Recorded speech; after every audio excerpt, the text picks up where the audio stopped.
Hi, everybody. I'm your host, Jaime Soretta. On this podcast, we celebrate everything local in Arizona. Our next guest built a $1 million business in less than a year by pursuing her own health journey. I want to introduce you, Shannon Woodruff of The Green Kitchen. Shannon, thank you so much for being here. Hi, Jaime. It's great to see you again. What is The Green Kitchen? The Green Kitchen is a local, organic, holistic meal prep company, and it came from my own healing journey. I had reactivated Epstein-Barr and heavy metal toxicity back in 2023, and food was my way out of it, although I tried a lot of other ways before food.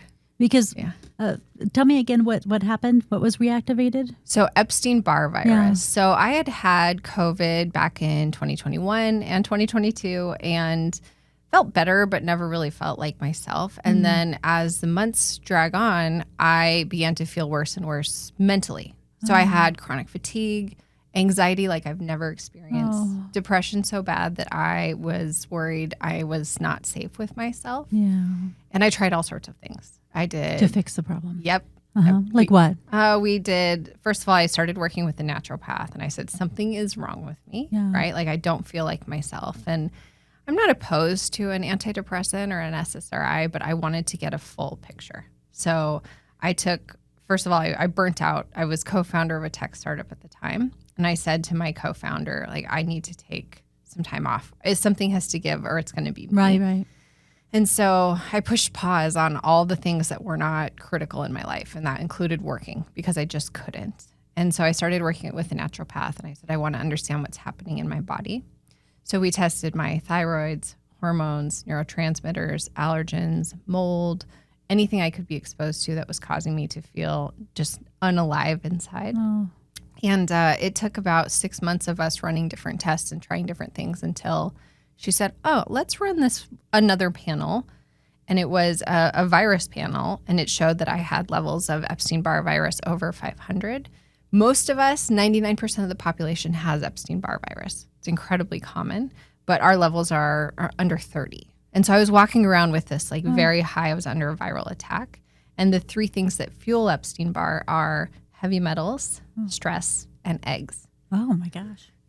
So stress, I was already taking time off work. Stopped eating eggs right away. And then we tested my heavy metals and I had lead poisoning. I had mercury poisoning. I had all sorts of levels, things that you wouldn't typically see, like chemo drugs. I've never been on chemo. So things you just pick up from the environment. So you think this is something you picked up from our environment here, and you grew up here? I grew up here, but perhaps it can be something that if your mom is exposed to things in utero or whatever, many of us are walking around, we don't know what our levels are. So it was really interesting to approach it from a science, angle, and instead of, there's so many other ways you can look at something like this, but I was able to make great strides looking at data points, what changes can I make, and then continue to retest. And food was my biggest healer. So at this point, are you walking around telling people, go get that test? Everyone I meet, I'm go get your heavy metal levels tested. You think you have anxiety or depression or chronic fatigue or any number of things. I mean, it can be ringing in your ears, or there's all sorts of things that are linked to your heavy metal levels. And we just don't know. And so you said it was the stress, the eggs, and then the high, toxic metals. Tell me about the food and how you started making food for yourself. So when we realized what was going on, and this was after 6 months of kind of whack-a-mole, and I tried everything. I did acupuncture, yoga retreats, therapy, EMDR, psychedelic-assisted psychotherapy. I literally I will try everything. And I was ready to try an antidepressant. But when my practitioner, we finally figured out what it was, I took the initiative to do my own research and say, okay, now I know what's happening in my body. What kind of protocol can I create for myself? And I followed some of the medical medium protocols and then my own experience having done a Whole30 several times in my life. Whole30 is really you just eat whole foods for 30 days. So no dairy, no soy, no gluten, no sugar, no alcohol. And I did that for 100 days. Oh, wow. And then I continued it pretty much through the course of the year, especially while I was on chelation. So doing that, you can't eat out at restaurants. It's almost impossible. Yeah. And even restaurants that are supposedly clean, like True Food or other places, are now cooking with seed oils and they're not holding up to the integrity. So I had to cook all my food. So luckily I love cooking. Oh. It was really fun. I grew up eating Hamburger Helper and ultra processed food. So when I moved out at 17, I taught myself how to cook, and I experimented for a number of years. My poor ex-husband, he was the guinea pig for a lot of bad recipes. But ultimately, I got very good at it, and I like to say I can convert any veggie hater. Yeah. So you love the vegetables, and so are you doing mostly vegetable? Do you have meat? What are your meals like? Oh, for the Green Kitchen, it's a hug in a bowl. I mean, I don't believe that diet food or clean food should feel like that. Yeah. I believe that it should still be delightful and comforting and nourishing. So on the menu for this upcoming week, we have like chicken pot pie with almond flour biscuits, beef stroganoff on zucchini noodles, like the food that we feel like shouldn't be good for you, but it actually, every ingredient is very good for you. What kind of study did you put into? Because you started, the business kind of came after, it was the means to an end for your health issue. Right. So I know you had been studying that a lot for yourself. What studying did you do for that? And then how did this kind of grow into a business? So during this time, I was still working as co-founder of a company, and I was going to a workplace that was in a co-working space. Yeah. So we were in an industrious, so lots of people in the kitchen. And, you know, I did my own study on like, how do I want to eat and how can I heal this? So I put myself on a protocol that was very strict. 32 ounces of celery juice every morning, a 32-ounce heavy metal detox smoothie every morning. And then my lunch would be, you know, a whole food prepared thing that I had created. And then same for dinner. But anybody can eat those lunches and dinners, and it's very good for them. So the studying I did was, you know, what's anti-inflammatory, what's antiviral, what's going to support my gut microbiome, like how can I bring everything back into balance, what naturally enhances serotonin and dopamine, and like, you know, how can food really be the medicine? Right. So, and then, you know, while I was still working at the co-working space, people were like, oh, that looks great. Yeah, Can I get some of that? What are you eating? And then I'm just you know, I always love to create something that people want to buy, just like the sticky earrings, right? And so I was like, oh, I'll make extra for you. And then before I knew it, Sundays I was 10 hours in the kitchen, going to work on Monday, you know, and then I would sit at my desk and go, I wish I was at home cooking. And now I don't go to a desk. I just go to a kitchen. Yeah. So it's happened really quickly. Yeah. Well, we said it's $1 million business in 9 months, right? Yes, 9 months? Yes. How did this happen? Oh my gosh, I ask myself that every day. No, so here's how it happened. Last year I was doing business consulting as well as a little bit of personal chef work. And then I got invited to prep for a few of the San Francisco Giants through spring training. Oh. So in January and February, I was prepping for a handful of MLB players. And I had at the same time a friend reach out and say, I know someone looking for a personal chef. Are you still doing that? And I said, I sure am. Let's do it. And then that was January. By March, I think I had 12 clients. So it was slow but steady. I was still going into people's homes, creating a custom menu for them. I was delivering to my MLB players just through the end of spring training. And then it just started growing 10 to 15% week over week. And I got to the point where I said, okay, I can't do this all myself in my kitchen anymore. Right. So I moved into a commercial kitchen. And then I got to the point where I thought, okay, I can't do this by myself anymore, even though I'm in a commercial kitchen. And I brought on a part-time sous chef to help me. And that was back in April he started. I think we had 16 clients then, and we have 140 now. Oh my gosh. I know. That's incredible. It's incredible. It's been so much fun. Like I've never had so much fun in my life. And we have to tell people, you know how to do business because, you know, we talk about the sticky earrings, but you've had 8 different businesses over the years. Yeah. So I used to own a brick and mortar baby boutique. So that was my first real business. And we opened up in Gilbert, which we did a ton of research. It was the 5th fastest growing city in the country at the time. And this was back in 2007 we opened. So I was 25 years old. Yeah. I had one little girl and another on the way who she was born right before we opened the doors. Oh, wow. We did the research, we wrote a small business plan, you know, and we got an SBA loan. And then the economy crashed towards the end of 2008, and it was devastating. You know, this was my dream. I think everybody, I don't know, maybe not everybody dreams, but like I always dream of having a storefront, right? Like the American dream is you open, you hang up your open sign and people come see you and you provide a service and community and connection. And so when we had to close the doors, it was devastating. It was hard on, my livelihood, my marriage at the time. It was just like, I was depressed. I found myself at home with bins of really beautiful, expensive merchandise that nobody could afford anymore. And so I took to eBay and I learned to sell this on eBay. And so I learned e-commerce that way. And eBay went really well. I sold the stuff we had left and then I found other things to sell. And I started wholesaling ribbon. And like people were big into making hair bows at the time. And I had little girls. So I just sold ribbon on eBay. Gosh.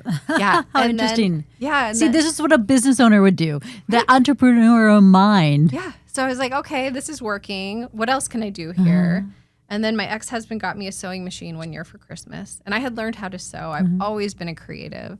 I'd learned how to sew as a teenager. I had an incredible home ec teacher, which is still a dream of mine to like be a home ec teacher. Well, that'll probably happen at some point. It probably will. I actually have a nonprofit that I'm birthing called Home Ec. So it's coming. Okay. So I learned how to sew again, and I started sewing things for the girls. And then I was like, okay, I'm going to see how this goes on eBay. It went really well. I moved to Etsy. We had over 10,000 sales. I had wholesale accounts all over the country. That business was called Hustle Mama. And I had a team of women here in the Valley helping me. We were at farmers markets. So, oh my goodness gracious. Yeah. So every business has kind of led to like the next business. Oh my goodness. And then growing that business, I learned marketing. And so when I kind of burnt out on Hustle Mama, I kept a few big accounts, but I launched a marketing agency. Wow. So I launched Strategy Shift Marketing in 2018 and had, helped dozens of businesses here in the Valley with their digital marketing presence, websites, social media, graphic design, press releases, all that kind of stuff. So as you talk, I hear the word unafraid. You just seem unafraid because did you train as a chef? Did you train in marketing? So these are things were skills that you learned yourself, self-taught, that you realize are valuable to others. And you're unafraid to present them in a business form. I think a lot of people they shrink back and they have this skill. Oh, someone they're not going to want to pay me for that. Yeah. And it's so beautiful to just see you just do it. I think I've done everything afraid. I've done it anyway. Oh, okay. Really? Yes, because there is this element of like, what if this doesn't work? And for me, this business now, the stakes are much higher. I carry a mortgage by myself. I have kids in college. Like, if this doesn't work, I don't really know what I'm going to do because I've ruined myself to work for anyone else. I know. Unemployable. Unemployable. I am unemployable. But I will say that I am unwavering in my faith and vision that this is the legacy and impact that I am meant to build here. It's everything in this business has been touched by magic. I could give you a million little examples, but give me one. So one was we outgrew our kitchen, the commercial kitchen. And this is really cool. I had somebody order. This was the end of May. She places an order. I don't know how she found me. This is also it. We haven't done any marketing or any advertising. So, I've had an appearance here with you that was but nothing. And the business has grown so much. So she sends me a text and says, "Hi, my name's Terry. I just ordered. I run a nonprofit in the Valley. We help kids who've aged out of foster care. Would you want to teach a meal prep workshop?"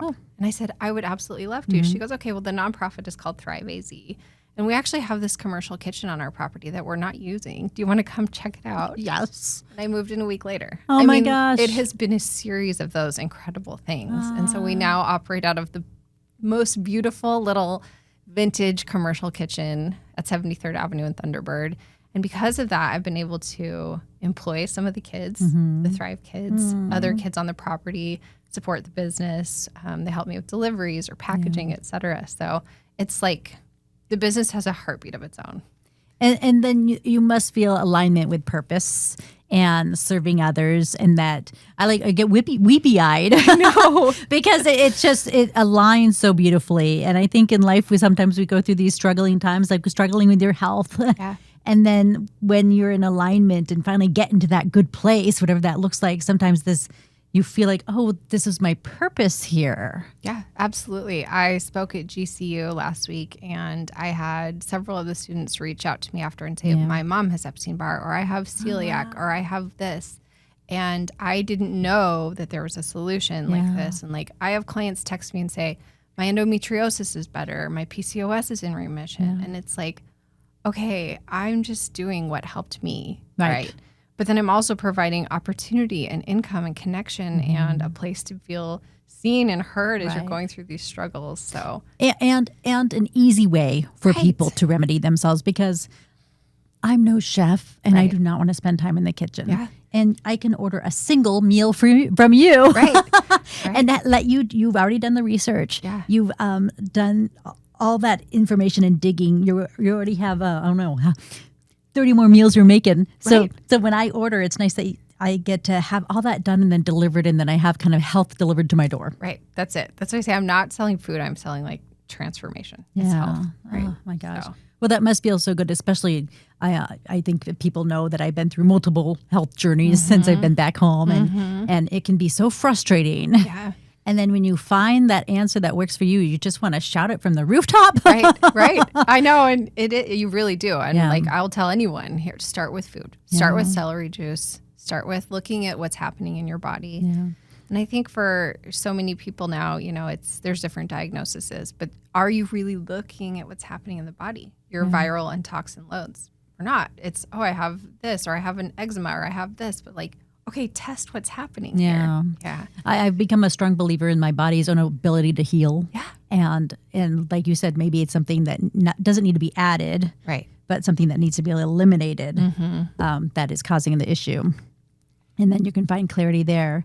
So how many employees do you have now? Are you working out of that Thrive Vintage? Yeah, we still are. We share space with a couple other nonprofits there, but it's just been incredible community. I brought on my sous chef full time recently, which was a huge leap for me because now I'm also responsible for someone else's livelihood. Yes, right? yes. So this is a new level of entrepreneurship.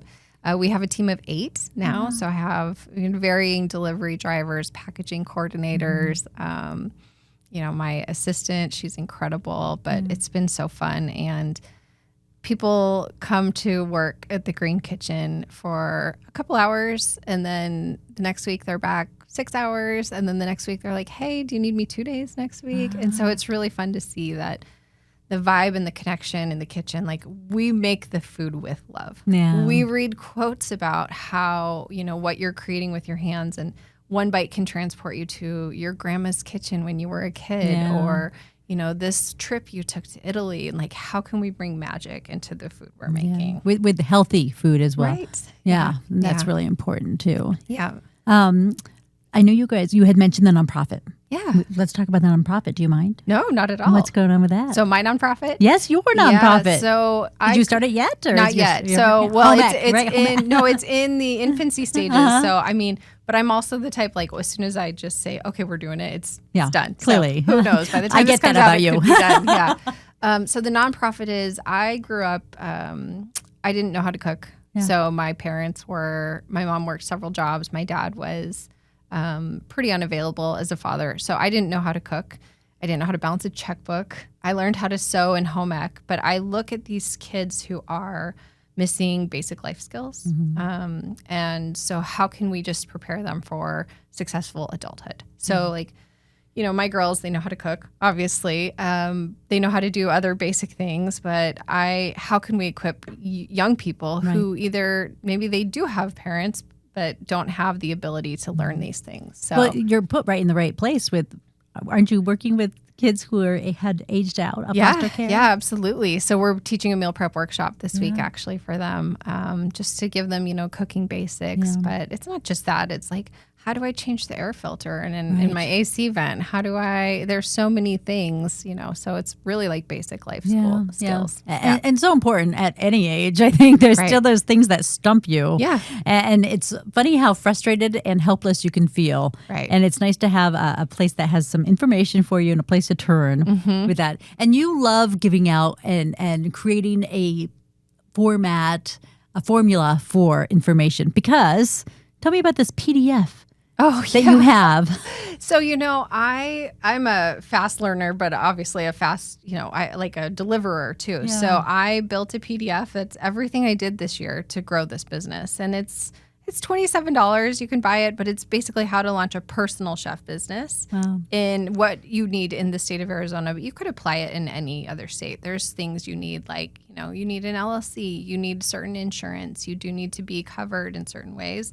But then also, how do you reach out to clients? What makes you different? And I am not a gatekeeper. There's 7 million people in Phoenix? I don't know if you know. But no, I don't know that. I mean, I have 150 clients right now, and I have more business than I know what to do with, right? So there's enough people here, and there's enough niches that we can all serve people, and people always have to eat. Yes. Right? So you have at least 3 times a day. At least 3 times a day, yeah. So I'm like, this is a business that is just completely duplicatable. But that is part of my roadmap is I would love to license and franchise the Green Kitchen. So I'd love for, we're going to move into freeze and ship, but also that entrepreneurs like me could get a roadmap and say, wow, I'm passionate about cooking. I'm passionate about this health journey. How can I build a business? And me say, here's a package. Yeah. Launch it in Atlanta. Launch it in LA. Launch it wherever. Oh, wow. Yeah. I mean, that's awesome. Yeah. Were you taking notes the entire time as you were kind of scaling this out? I mean, I went back through retroactively and said, what did I do here? Yeah. And then I workshopped it with AI. So really? One of my previous businesses, we built an AI tool. So I'm very comfortable using AI in my business. It acts as a magnification of my creative genius and helps me get things done even faster. We're having conversations about AI a ton right now. Exciting. So why should we not be afraid of using this tool? Well, I think people are afraid it's going to replace you. No one's going to get in the kitchen and cook better than I can. Yeah. I mean, unless I hire them to do so. But It's not AI. What AI helps me do is take all of the gems inside my brain and lay them out in a structure that I can follow, but then also help me magnify my own talents and skills. I only have so much time, right? So there's different ways that you can use AI. For example, I tell AI what I want to make for the week. We workshop recipes together, and then it formats it the way that I like for the website, right? So it's taking what could take me 3 hours to 45 minutes. Wow. So it's just these ways that I'm using it, and then it gets better and better and learns what I'm doing, and then it can make suggestions. And sometimes even I'm like, I'm feeling stuck. Help me remember what we did a few months ago. Can you jog some things for me? And oh my gosh. Yeah, I love AI. That's wild. Yeah. So I'm not afraid. Well, I definitely have utilized it for making my shopping list and my grocery list. And I know that we're going to be dropping this podcast right on the brink of the Thanksgiving holiday. Right. People might be making that shopping list and thinking, oh my gosh, I'm so overwhelmed. I don't usually cook for a group of people. You cook for a group of people on the weekly, if not a couple times a week. Yeah. So what kind of life hacks can you give us as far as how to make that process easier for ourselves? Yeah, I would say, pre-cut vegetables and prep them, but don't cook them yet. So things like, what can you do the day in advance? Can you trim and have your Brussels sprouts? Can you chop your sweet potatoes? You can even peel and cut your potatoes for mashed potatoes, but leave them in cool water in the fridge. So, you can have like a prep day and then a cook day. So proteins should always be cooked the day of, but veggies can be pre-prepped. Different things like reheating. The best way to reheat leftovers would be, or not even leftovers, but like before you're getting ready, would be in the oven, low temperature, low and slow always. Yeah. And this is stuff that you taught yourself, obviously. Yes, common sense. So I was obsessed with the Food Network. Once I moved out, I just, Ina Garten, Rachel Ray, these are the women that raised me as a young 20-something. And, tips that were passed down. I did learn a lot from my great aunt Susan. Really? So she was personal chef for Jerry Colangelo. Oh, wow. She was also Miss Arizona in the 60s. So another entrepreneur, Arizona entrepreneur. And I feel her in everything I do. She was marketing director at Maryvale Mall, an incredible woman entrepreneur. She was a widow. Her husband was an Air Force pilot, and he died in a B-52 crash at Luke. Oh, my gosh. And so she raised her 3 kids by herself, and she built this incredible empire and legacy. And she taught me how to eat real food because I had grown up with such a limited offering. I had never had an avocado. I had never had asparagus. I was afraid of green things. Right. And she so gently helped me get curious about food and then taught me how to poach an egg and how to make, different really like elegant food items because she just was class and elegance. Oh my! And then you were intrigued as well. Oh yeah, she let me try on her tiara, and I just wanted to be just like her. So. I mean, it seems like you are walking in her footsteps for sure. Thank you. What do you want people to know about you that they might not glean off the website or be aware of? I mean, obviously the health thing has been a huge journey. Yeah. What else? I'm a mom of 3. Yeah. I have 3 girls. I'm very proud of them. So the youngest is 16. She helps me in the business quite a bit, actually. So not just with inspiration recipes. She's such a little foodie, but she's done a lot of the baking since the day one, the beginning of this year. How fun. My middle daughter's heading for the Air Force Academy. Really proud of her. Please thank her for serving us. Yes. And then my oldest is going to be a fertility nurse. So, I mean, I'm just so proud of them. Yeah. I wrote a book about this whole journey, so I'm looking to get that published. That's something else. It's called The Happiest Organism. Mm-hmm. And I think there's a lot of books out there about, our body. I can think of, for example, Good Energy is one that just came out that was really popular, but like what's happening to our body and our nervous system and our blood sugar. There's a lot of books out there about our mental health. The Let Them theory with Mel Robbins, like boundaries, this. So we think that it's one or the other. But my book, The Happiest Organism, is like, it's all, right? Yeah. It's what's happening inside the body is affecting us mentally and spiritually. Mm-hmm. And so it's this loop that kind of, feeds itself. Yeah. Well, people have talked so much about how what's happening in your, microbiome yep. Impacts the brain. Yeah. And then the brain would impact our emotion. Right. And then that may impact how we're physically feeling. Mm-hmm. But if we're feeling sad or moody or whatever, how that changes. And then it just kind of cycles. Right. If I'm feeling moody, I'm probably going to reach for something sweet and maybe not my best food choice. Yep. I even think about how I feel after, and now I can eat everything, but after I eat a croissant or a bagel, and I'm within 20 minutes, I'm like, why am I so anxious? I feel really? So anxious. Oh, wow. And it's a glucose spike. Oh. So your body is like, okay, I've been fed all of this fuel. It's great, but I'm not going to run a marathon. Yeah. I'm driving to a meeting, right? And so then I'm like, I'm so anxious. And then I bring the anxiety into the meeting. Right. Maybe I don't perform well or whatever. And it's because of what I did inside my body. Oh my gosh. Right. And so then it perpetuates. So what do you eat on the daily? So I try to eat, I know protein is everywhere, but I do try to eat enough protein. I'm in my mid 40s. So like it's very important for us.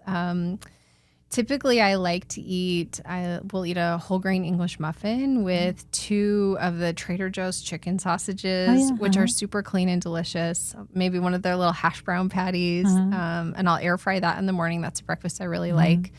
I like to eat really simple, actually. I'm very creative in the kitchen with our menu, but for me, I really like simple, perfect chicken, perfect roast Brussels sprouts, whatever seasonal veggie is in with maybe some lemon juice, olive oil, salt.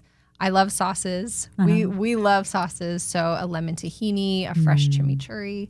But I am more of a simple type of eater. Right. Yeah. If you need something sweet, what are you going for? Oh, gosh, chocolate. Yeah, same. It does have a beautiful calming effect, doesn't it? It really does. And it can be so, meditative. Yeah. But I think chocolate has a different meaning as a food. It's been used ceremonially. Yeah. It has thousands of years of reverence to chocolate. So to me, it's self-care. It's not just something sweet. And you don't need too much either. Just a little piece. No, you don't. Yeah. Any last words of advice for people who are getting in the kitchen for the first time going into the holiday season? Oh, wow. Last minute words. Is there like a tool that you love? The food processor. I love my food processor. Okay. I use it. You can use it for chopping, slicing, sauces, mashed potatoes. I mean, it is our number one utilized tool in the kitchen. Yeah. And it's not something that I had used very regularly until the last couple of years. And it's used every single day at our house. What are you using it for? So we use it for blending sauces. You can use it for slicing veggies. So I talked about Brussels sprouts. You can put them in the chute and finally do them. So we use it for everything, cutting onions, pureeing garlic. So that might be something on the holiday, on the holiday wish list. Right. Yep. Yes. And they're rather expensive, but they last forever. Oh my gosh. Well, Shannon, it has been so lovely talking to you. It's great to see you. Thank you for making our beautiful Arizona even better and feeding us so well. I ask you to follow The Green Kitchen. We have her Instagram, her website information for you. She is Shannon Woodruff. Thank you, Shannon. Thanks for listening to Jaime's Local Love, the podcast. I'm your host, Jaime Serrata. Do you know a business worthy of some local love? Email me at jsoretta@azfamily.com. Follow us at facebook.com/Soretta and Instagram @Soretta News. Make sure to subscribe and give us a 5-star review, please. And tell your friends about the podcast and the businesses we feature to show your local love. You can find us on Apple, YouTube, Spotify, Amazon Music, and anywhere you get your podcasts.